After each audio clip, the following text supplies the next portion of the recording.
folks, how's it going? So I'm just in here in my bottom pasture. That's my goat Thelma yelling at me. So you'll have to deal with that. And we're gonna learn all about Black Locust today. And we're just gonna wing with this like super bright, loud goat video, but it'll be all right. So Black Locust, look at her. Look at this lady. She is just taking off. He's gonna show you all the big, beautiful blooms. You've probably got locusts growing around you somewhere.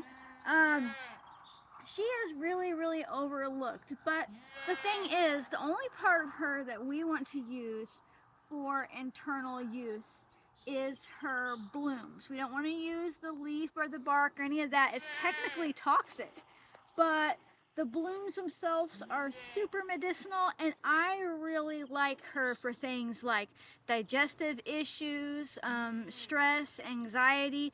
Topically, she's amazing for healing wounds. She's not as like prevalent to gather as like yarrow is, but if I had a bunch of her, she'd be like my top pick right after yarrow for dealing with wound issues, especially burns. She's been used for burns for a long time. Some of you are probably pretty allergic to her pollen, but actually if you start working with her as a tincture, you can lessen that allergy by calming down your immune system's response while ironically supporting your immune system. So this is going to be like a fantastic 1-2 type video where I'm going to make a tincture. But I'm going to come over here and he's going to follow me as I grab my bag because I forgot to bring that over there with me. And then we're gonna go gather some of her.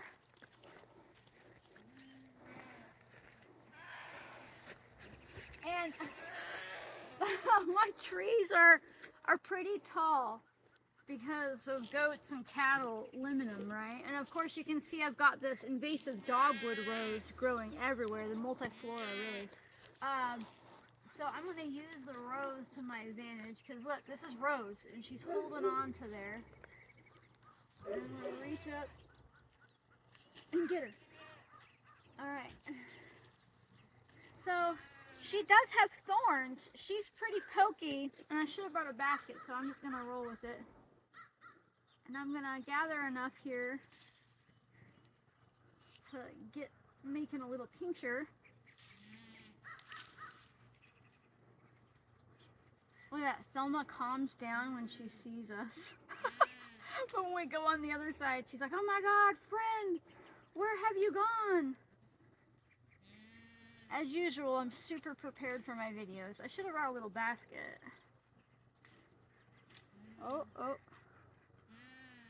Try to get enough here to make a tincture.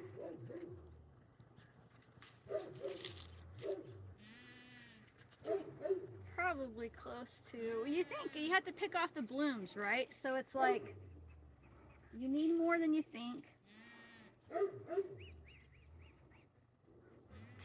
Alright, let's work with who we have here. Original basket. Okay, follow me.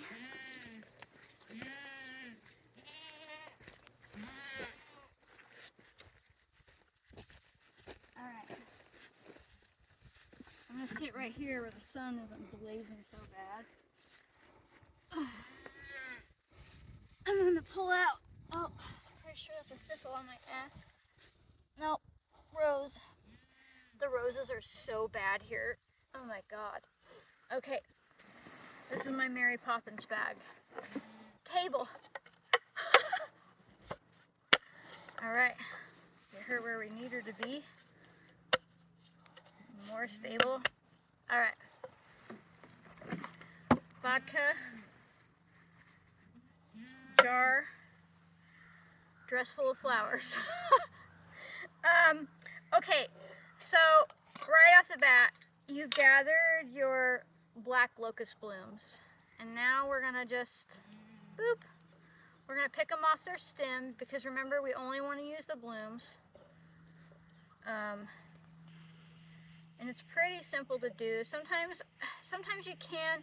I want you to resist the urge to just strip them off, because if you don't, I'll have him get closer here. If you don't if you don't pluck them off, what happens is, well, that made me a liar. That little piece of stem comes with it, but normally if you pluck it, the stem piece comes off, because remember, we're really only wanting to use the blooms. You can go one step further and just pull the blooms out if you want. I'm just trying, I mean, it's not going to kill you, just a little bit.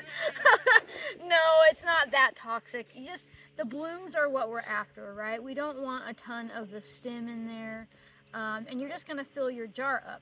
Now, I really like her in tincture form for anybody who's dealing with like stress and anxiety, especially if it's like the type of like anxiety because like you don't feel safe in some way.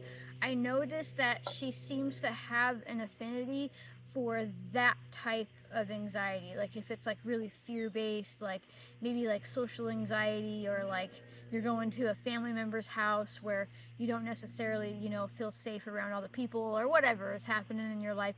I noticed that the tincture works better for that type of anxiety than say like just generalized, right? She's more of a, you work with her as you specifically need her versus like an everyday use thing, but you might find that your body responds differently, right? You might find that she works better for a different type of fear, or a type of anxiety. I can only share like how she impacts me. Now you could make this into an elixir, which is where you're just making a tincture and adding a little bit of honey. And typically I like to add honey to my bloom type tinctures to get a little bit more of the water soluble properties from the delicate blooms, but I need to get some more honey. I'm out. Which is crazy because we get it by like 5-gallon buckets from local beekeepers, and I was like, I'm out of honey. But that's okay because fresh honey season's coming along anyways. So yeah, you're just gonna fill up your jar here, and I'm pretty much, I didn't think I was gonna have enough, but I think I might have picked a little bit too much, ironically. But I also like her for insomnia, right? She's pretty good at like lowering our cortisol levels, and by proxy that means your melatonin can increase. So you end up feeling sleepy, right? But also if you've got digestive upset, I'm gonna have to take these inside and dry them. If you've got digestive upset or anything like that, she's pretty fantastic for that. So now I've got my jar pretty much filled up. I mean, I could put a little bit more in there. What I don't want you to do is cram this so full that you can't fit any alcohol in there. And I'm going to use 100 proof vodka because I like the fact that this vodka is 50% water, 50% alcohol. I never use grain alcohol because I want the water soluble properties, and that's why I'm using fresh plants as well. That is my preference. You might not be able to get 100 proof vodka where you live. 80 proof is fine. I'm going to top her off a little bit more.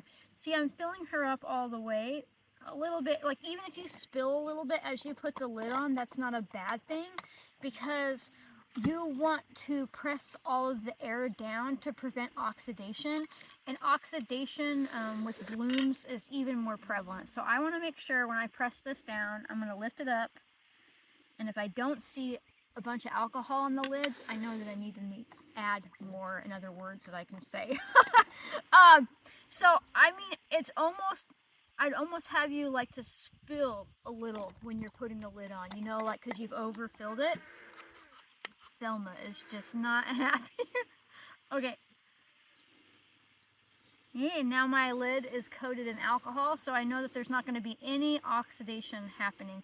Oxidation is basically like, imagine you take a bite of an apple, or you cut an apple in half or whatever, and you sit it on your counter and you leave it there for a few hours, and you come back and the apple's all brown.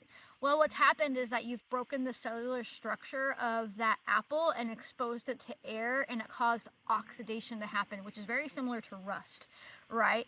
And so we want to make sure that we are coating all of this with alcohol, and there's no real extra oxygen in there, and so it prevents oxidation.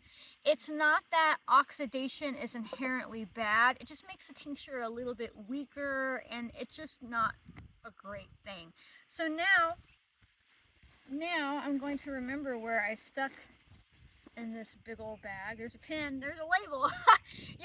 you're gonna label what it is, because I don't care how good of a memory you have. If you get busy making these tinctures, you will maybe forget what it is. So this is Black Locust tincture, and today is the 30th, I believe. 5/30/24. And that way I don't forget who she is. And then when I get back inside, I'm basically just gonna sit this, you know, in like an out of the sun area for like 6 to 8 weeks. After that, you're gonna strain it and she's ready to use. Now, it might not look like a very big jar, but like, you use tinctures in drop amounts. So it's not like you're taking shots of this, you're taking drops of this. So this amount could last a single person 2 or 3 years. So one bottle of vodka can make you many different bottles of tinctures, and you could even go smaller if you don't plan on using a lot of it, depending on what the herb is. And that was so easy. How easy was that? We put some blooms in a jar and we put vodka over top, a label on it. We're gonna let it set for 6 to 8 weeks before we strain it, and we're ready. If you want to get fancy, you could add in some honey, a tablespoon or so, and then it's an elixir. You are absolutely smart enough to do that, and you can bring Black Locust into your life to help with digestive issues, anxiety, like that's fear-based. It can help with insomnia, your immune system topically. Even the tincture is fantastic for wound healing and burns. She is an amazing ally, and you are absolutely capable of doing this. So, if you like my random videos and you want to support my capacity to teach freely, consider becoming a member to my channel. It's just a way to throw me a couple of bucks for the work I do. If you can't do that, or even if you can, make sure that you like, comment, share, subscribe, turn on notifications. Sharing is really important because it helps other people realize, just like you, that you are smart enough to do this, and it helps get my work out there, and it gets people curious out in the land and taking their health back with one little herb at a time. So that's Black Locust in the wild and making a tincture, and I'll see you next time, folks. Bye.